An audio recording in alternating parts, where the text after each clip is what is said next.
Alright.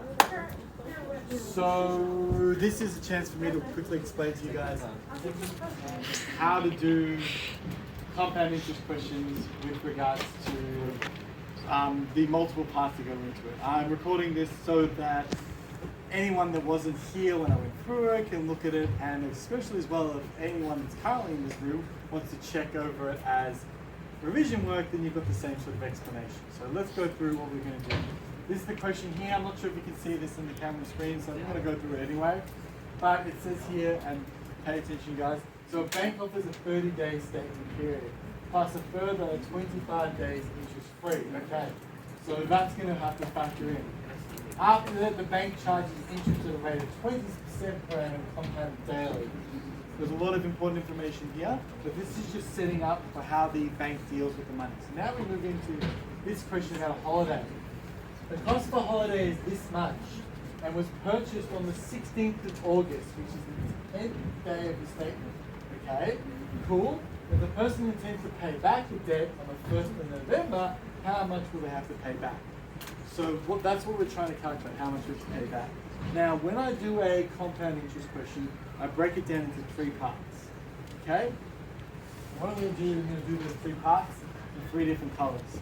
The first thing we're going to do is we're going to look at this, which is the time to pay off loan. So how long is it going to actually take us to pay off the loan?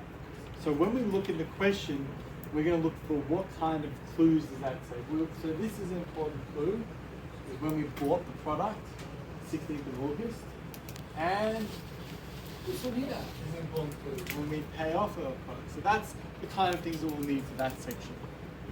The second section that we'll do is we'll look for how many interest-free days.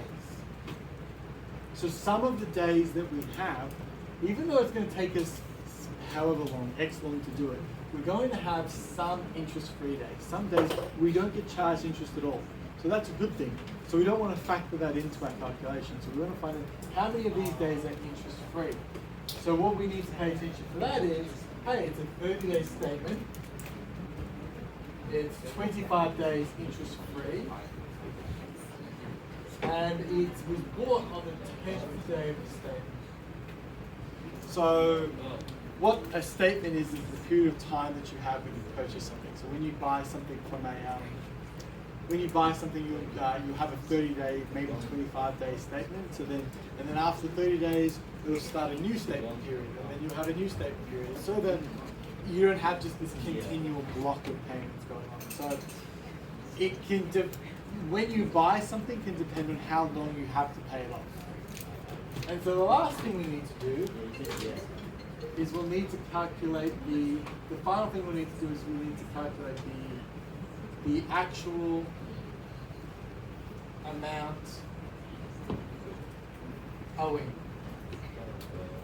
So these are the 3 steps we do. Okay? So what we're going to do is we're going to start here, time to pay off the loan. So we bought the loan on the 6th, we got the loan on the 16th of August. And first what we'll do is we'll look at how many days there are in August. How many days are there in August? Do we know, girls? 31. 31 days in August. So from August 16th to the 31st of August, we're going to have how many days? How many days are we going to have between those two? Think about it. 15. So we've got 15 days. You could just work this out by going 31 take away 16, that's going to give us 15, so there's that 15 days. Cool. Now, after that, we've got, what month comes after August? September. How many days are there in September? 30. 30? 30 days in September. What comes after September? October. October. Still haven't paid it off yet. So how many days in October? 31. 31. And then we have November.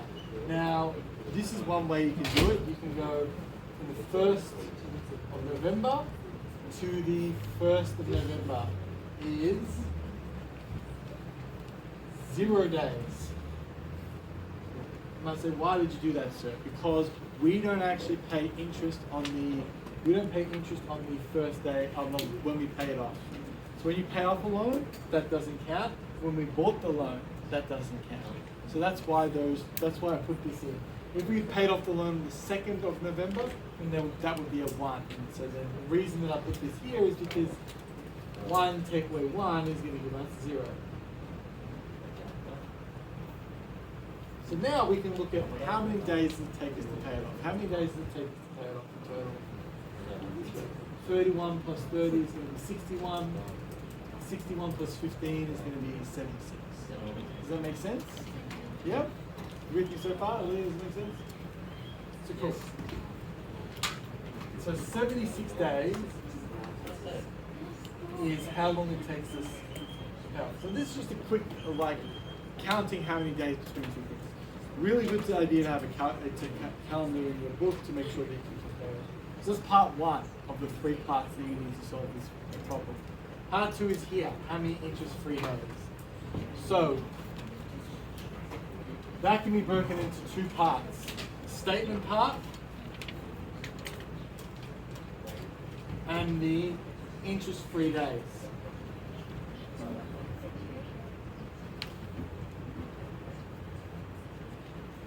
So we've got a 25-day statement, because it says here, but we plot it on the 10th day of that statement. 25 minus 10 gives us 15. Then we've got interest-free days. How many interest-free days we've got? So 25. I got that wrong. Sorry. It's a 30-day statement. Not a 25-day statement. I apologize there. It's a 30-day statement. So it's going to be 20 days. Then we've got 25 days interest-free.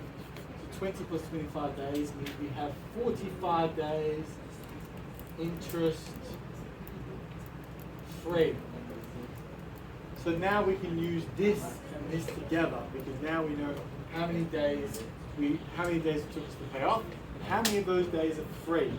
So we combine this and this into the end part here, the actual amount owing.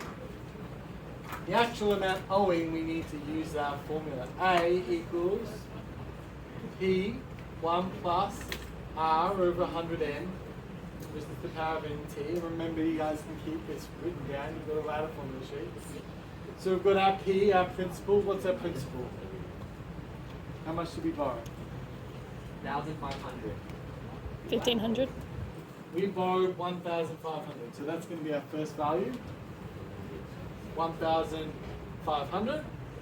We've got 1 plus the rate. What's the rate? 20%. 20%. Plus 20 over 100 times n. What's n?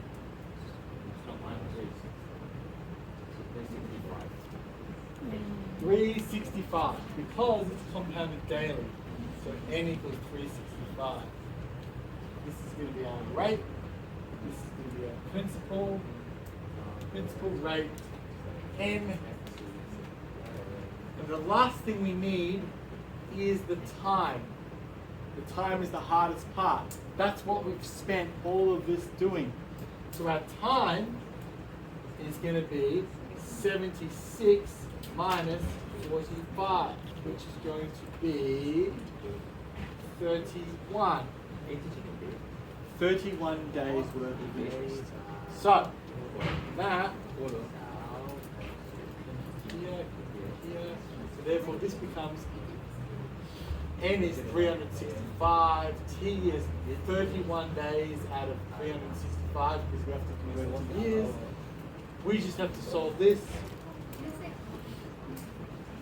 1 plus 20 over 365, 0, this is the power of 31, which means that we will get, and in the calculator out, 1,500 times 1 plus 20 over 36500, all risen to the power of 31, gives us 1,500. $1525.69.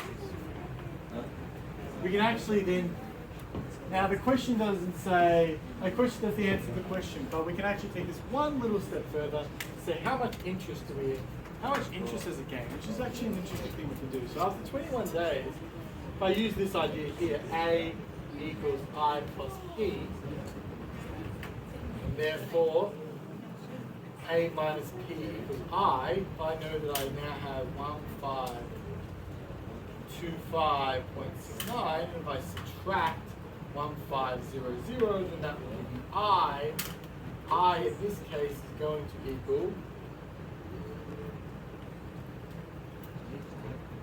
25.69. Why is that interesting? Because that means that after only 31 days worth of interest, already this has gone up to $25. So you can imagine how bad this would be if the loan was more than $1,500. If the loan was like $20,000, then this would be skyrocketing. So let's just quickly go over all the steps so that we're all clear of what's going on. So the steps are this. Time of the loan, time to pay off the loan. How long did it take in total to pay off the loan? We can do that by going, well, how many days are there from when we bought it to when we paid it off? Great, that gives us our first number here. Then, how many interest-free days do we have? In order to do that, you need to know how long the statement is, when you bought it in the statement, and how many interest-free days you've got. We need these values because together they give us T. They give us how many days worth of interest we're actually doing it. If this actually came out to be 0 or negative, there would be no compound interest. You would just owe $1,500. But because in this case, this person took a bit too long to pay it off, they do get charged a bit of interest. That gets factored into here, which allows you to calculate that. Awesome. Hope that helps. Like and subscribe.